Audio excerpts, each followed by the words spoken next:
Yo, what up, guys? This is your boy Kofi with KO Sports Talk, back out with another video.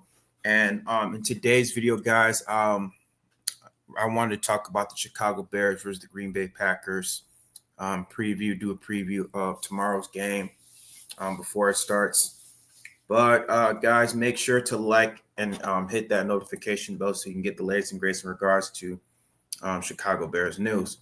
But let's dive into it. So the Chicago Bears are going to be facing the Green Bay Packers tomorrow for the final game of the 2024 season.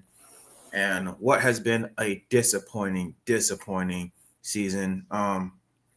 We could talk about how that stemmed from that Washington Commanders game. The Chicago Bears going into that game was 4-2, and they were seconds away from being 5-2 if it wasn't for some timely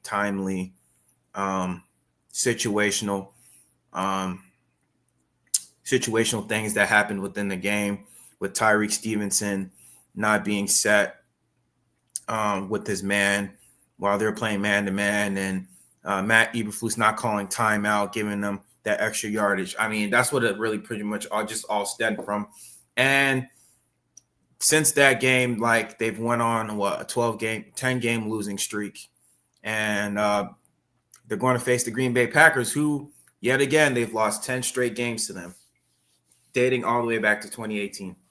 But like I said, the first matchup was a close matchup. We already know the Green Bay Packers won 20-19 on a blocked field goal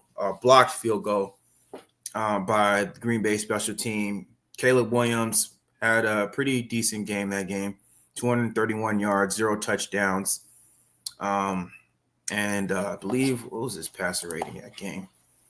If I'm not mistaken, his passer rating was 95.0 against the Packers. So he had a pretty fairly good game against him, all the way up to what should have been a game-winning drive if it wasn't for a blocked field goal, or if it wasn't for, like I said, a timely, situational awareness with the head coach, with Matt Eberflus, that led us to that loss. But we have a chance to redeem ourselves against the Green Bay Packers at Lambeau Field, which is going to be a tall order because Matt LaFleur is going to be playing his starters depending on the playoff implication. I think the Green Bay Packers already have, the 6th seed locked up. So depending on how long he's going to keep his starters in, probably for a half. But I'm going to give it the benefit of the doubt that he is going to play his starters for the whole entire game. But I just wanted to go over the 3 key things that the Chicago Bears have to do at all in order to beat this Green Bay Packers team. They ever want to have a chance at all. My first key of the game, the Chicago Bears wants to beat the Green Bay Packers, is first, they have to allow Caleb Williams to be the total package. What I mean by the total package, like I said, the way you played him against the Green Bay Packers the first time, you got to allow him to get rid of the ball out quick and allow him to utilize his legs. The first reason, when I mean by the total package, allowing him to use getting rid of the ball out quick, is that his offensive line is not good. We already know this, that his offensive line is a makeshift offensive line. Braxton Jones is out for the season. You already know Nate Davis is out. Matt Pryor has been serviceable. And really the only constant has been Darnell Wright. And so if you want to have a chance at beating this Green Bay Packers team, you're going to have to get the ball out quick and utilize his legs, because Green Bay Packers defensive line, and we already know Matt LaFleur, they're going to be aggressive. They're going to be very, very aggressive. We already know how LaFleur is, especially, when it comes to his coaching style. He likes to gamble a lot. And so you're going to have to do your due diligence and know that this Green Bay Packers team, they're going to blitz you. They're going to blitz you. They're going to blitz a lot. And they're going to get to Caleb Williams. They're going to get to his face. And so you have to game plan in order for Caleb Williams to get the ball out quick, because, what's his name? The running back room is not good. with DeAndre Swift, and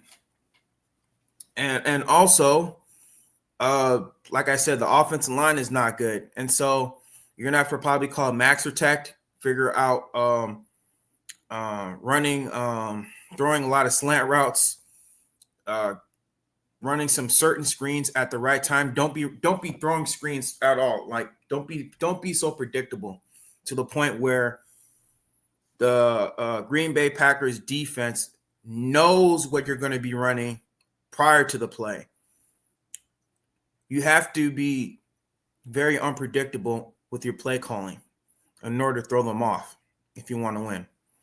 And in terms of the running, you're going to have to come up with some QB draws or run some play action in order to set up Caleb Williams to run at certain times within the game if you want to have a chance at all this game. The second one that kind of ties in to my first point is that don't be predictable. Don't be predictable. That's what happened in the last game. You ran a lot of screen routes where Seattle was able to kind of figure you out, and you think, oh, okay, I'm not gonna give Caleb the chance to throw the ball down deep because I'm trying to protect him. No, you have to allow Caleb Williams. When given the chance, you're gonna have to allow him to throw the ball deep because at certain times, his deep ball accuracy has not been great. His deep ball accuracy has not been very, very good. And like I said, part of it is the offensive line, and part of it, is the coaching scheme.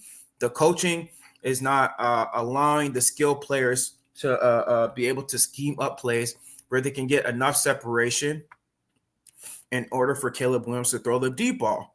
And that's a problem. And with you running all these screens, whatever, these bubble screens, running these side screens behind the hash mark, that's not going to work. It's not going to work. At times, yeah, you can run it, but if you're just continuously trying to be predictable, it's not going to work out in your favor, and that is going to work out against you. And so Thomas Brown and this offense, they're going to have to figure out some creative ways to throw off Green Bay's defensive schemes in order to kind of get Caleb Williams in a rhythm. Because when you get Caleb Williams in a rhythm, that's when Caleb Williams starts to work out his magic. He starts to call certain plays at the line of scrimmage. Okay, he might see like a blitz route coming, or he might see a nickel route coming where the nickel or DB is going to come right at him. He'll know what to do and recognize the play and diagnose that play so he can get it out to his skill players. The third key is that the defense is going to have to get to Jordan Love and Jordan Love often.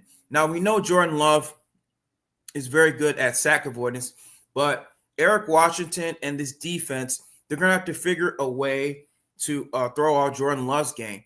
Jordan Love, when he's pressured a lot or when he's kept in the pocket, when he's under pressure, he tends to his accuracy tends to dip a lot. He tends to turn the ball over. He tends to give up interceptions when he's pressured. When he's pressured, especially during the blitz, they're gonna have to find a way to allow Jordan Love to contain him within the pocket and get to him early and often, whether it be a sack, whether it be a quarterback hit, whether it be something to throw Jordan Love off if you ever want to have a chance at winning this game. And like I said, our defensive line has not been great. Andrew Billings, he's been out. I mean, it's been solid. Last game, they're very solid against the Seattle Seahawks. Our DBs, they played exceptionally well. Our defensive line played exceptionally well. But they're going to have to continue that production against the Green Bay Packers because we already know if you give Jordan Love enough time in the pocket, he's going to dice you up. Like literally, he's going to dice you up. And we already know Matt LaFleur is already going to scheme up his skilled position players to get open. He's going to get his running back going. And like I said, if you give Jordan Love enough time in the pocket, I mean, he's going to slice you up. I mean, we already know what he's done to other teams. Look what he's done to the freaking New Orleans Saints. You don't want to be like the New Orleans Saints where, you're giving them 34 points. You don't want to do that. And that's what Jordan Love is capable of doing. And part of that is that they have a good offensive line. And if something that the Chicago Bears, they have to address is that they have to solidify the offensive line if they ever want to have success in the NFL, building up that trenches. And like I said, the defensive line, they're going to have to get to Jordan Love early and often if they ever want to have a chance at beating this Green Bay Packers team.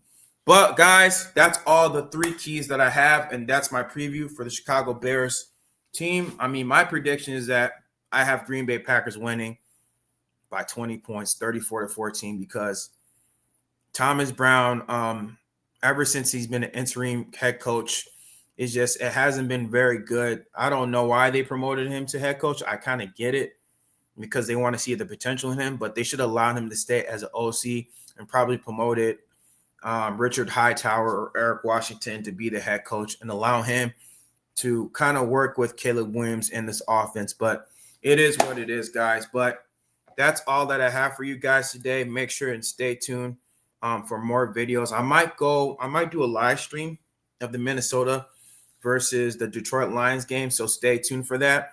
But guys, that's all the videos that I have for you guys today. Stay tuned for more videos and updates. But this is your boy Kofi, and I'll see you later. All right, guys. Peace. Claws up, bear down. Peace. That's why I'm trying to make a better way. Whole new crib in a better place. Get my people out the hood, we'll see better days. Tell a fan sorry, y'all let them wait. Shit up there like a Saturday. Listen to me how I beat